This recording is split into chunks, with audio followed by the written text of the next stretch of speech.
In this video, I'll be talking about one built-in function in Matlab to solve boundary value problems. The function is called BVP, stands for Boundary Value Problem for C. And the way to use this function is through the argument list. The first one is the function name, or the name of the function that we use to write the differential equation.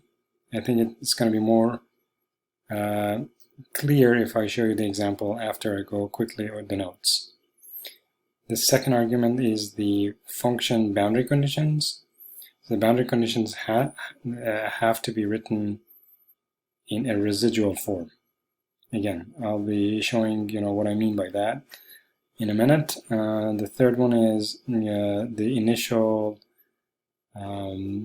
guess or initial value for the solution, and then some parameters and option.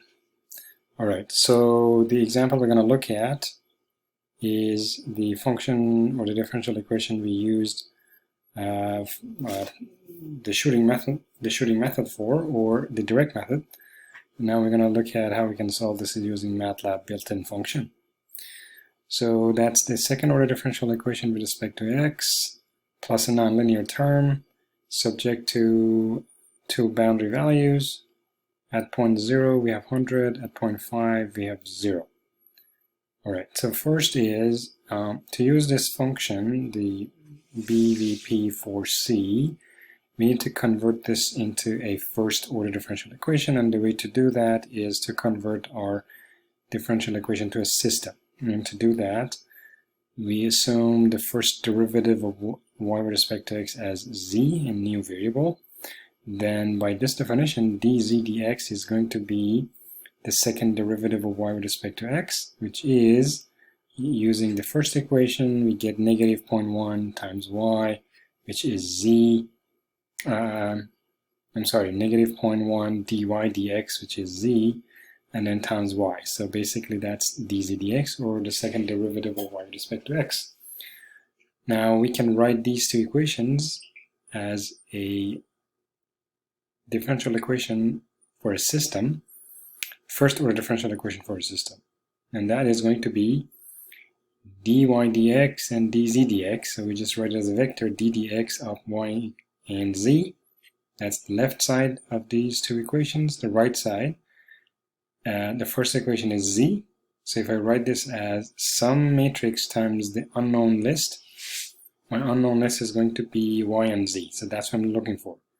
Y is what I'm looking for, and z is the derivative of y. So I just write it as y and z, whose first derivative shows up on the left side.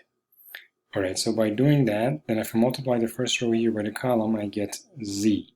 So dy dx is equal to z. That's the first equation here, and that is exactly the first equation I have up here. The second one is dz dx, which is equal to minus 0.1 z times y, and I can write this as the second equation of this system. So this row multiplied by that column, you get minus 0.1 z times y, and that's exactly what I have here. The second multiplication turns out to be 0. Alright, so I converted my second order differential equation to a first order system. And so you can also write the system in a different way. Instead of having second line like this, you can actually apply the same operation on the second element and then set the first one 0. So in other words, if I multiply this row by that column, I still get negative 0.1 z times y. So it doesn't matter if you write it this way or that way. As long as it's a system, I think it should be fine. So now I'm going to switch over to the Matlab script and show you how we can use this function to solve it. So this is the Matlab script. The first few lines are just clearing the screen. The domain length is 5. Number of discretization I have 50. This is the tolerance for convergence. I said minus 10 minus 3. I discretize my x from 0 to L with 50 points. Now the first one is I have to have the initial guess for my solution. And to do that, I create a function called BVP init. And the argument for that is going to be the x, which is the independent variables, and then another function here, which I have to evaluate. So this actually gives me the initial guess using the x value. So let's look at what fun init is. So down here, I just cook up something to make it guess for my solution. I don't know what exactly the solution is. I just guess something like this, which has a relation with x. So there's no proof for this. This is just a guess, based on prior experience. That's it. So this gives me the guess for y, and this is the guess for z, which is dy dx, if you remember. Go back to the equation. The first one is y, the second one is z, which is dy dx. All right. So that's the guess for y, that's the guess for dy dx, which is z. So go back to the main function. Now I have my initial guess, or initial solution. Then I'm going to call BVP for C built-in function. Now the first one is the function.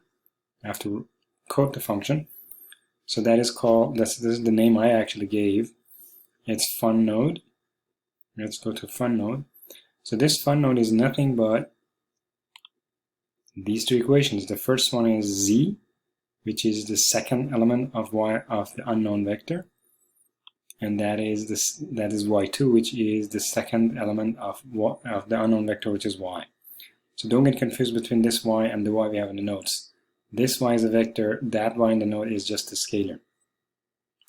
All right, the second element of the derivative of this vector with respect to x is z. That's the second element of it, which is dy dx, and that the dy dx is basically right. So the second element is dy dx. I go back to here, and dy dx by definition, I actually take it back. The second element is this row. The first element is this row times that, which is z, and that is the second element of y, which we have here, second element of y. And then the second element here is going to be this row multiplied by that column, which gives you minus 0.1 z times y, which means minus 0.1 the second element times the first element. And that is exactly here, minus 0.1 the first element times the second element of y. So that's my function. And I go back, I'm done with this piece. Now we go to boundary condition. The boundary condition has to be in a residual form. So the way we do this is we have to give the two boundary conditions, let's say the left end and the right end. And so these are the solution. I have to compare this, or these two, with the boundary values that I'm given. The boundary values that we have is 100 on the left side and 0 on the right side. So the residual is going to be what I calculate minus 100. So that is the error I make for the first boundary. And then the error for the second boundary is what I calculate, yb minus 0, which is yb. All right. So these two are the residual of the error that I make to satisfy the first and second boundary conditions. All right, so that is the boundary condition function. And let's go back to the function. So we're done with this piece. We talked about the solution initial, and then options, I just have the tolerance. That's it. So this actually solves the boundary value. Now to plot that, you want to basically extract the y values for a given x. So let's say I want to have my x to be distributed from 0 to L with 50 points. So then we have to interpolate the solution over this x value, or these x values. So after we get a solution, we're going to evaluate, or basically interpolate. This is an evaluation function in Matlab. We're going to evaluate the solution that we get at this discretized x values. So at the end of the day, I get y values, and I'm going to go and plot y eval against x. And that's what I have here. So plot y eval against x with blue, and the rest are just logistics or maybe cosmetics to change the font and color and all that. The rest are the functions we've gone through. So let me run the code and you'll see what's going to happen. So here's the solution. That is the solution actually coming out of the eval or de-eval. And they are basically evaluated at the discretized 50 points from 0 to 5. Alright, so that was the first example. The next part of this video is going to be a separate example. I think on the heat conduction using this built-in boundary value problem or boundary value solver in Matlab. So I hope this is useful and stay tuned.